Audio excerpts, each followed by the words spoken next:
Welcome to Sex Positive Gaming. I'm Annie, and today we're going to look at Carnal Instinct.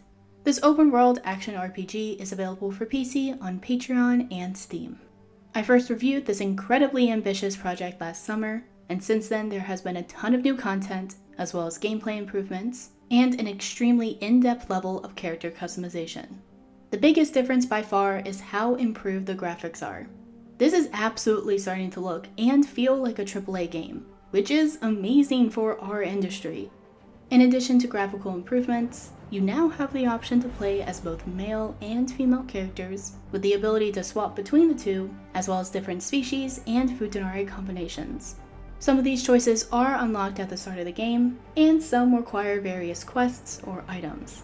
While you're not required to play the game as any one type of character, some scenes will require you to have a male or female form, as well as specific genitalia. All of the sexual interactions are animated with sound. In addition, there's partial voicing with many of the characters, as well as in the cutscenes. The music is decent and works well with the combat and boss fights. Flavor-wise, this is one of those a little bit of everything type of games. You have the choice about the nature and content of almost all of your sexual interactions. Those choices include heterosexual, homosexual, and futanari variations, as well as monsters, furry, monster girl, group, exhibitionism, religion, transformation, tentacles, and power exchange. As I mentioned before, some interactions do require a specific combination of parts, but you can totally play this game as a male protagonist, female protagonist, or switch between the two at your leisure. I am just so impressed with the amount of progress the developers have made over the last year. With the current roadmap, we are close to the end of the alpha phase, but there is still so much more that is planned to be added to the game. I really enjoy the camp system. Not only can you craft with alchemy and smithing while there, you also have the ability to upgrade the camp itself.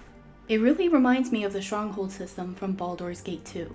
Sadly, while there are a ton of creatures to interact with, and a dragon, I haven't found any miniature giant space hamsters.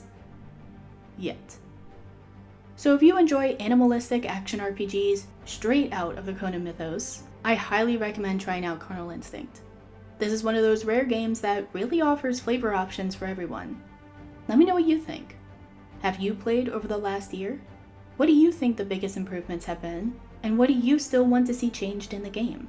Aside from the inclusion of spacefaring Chrysidne.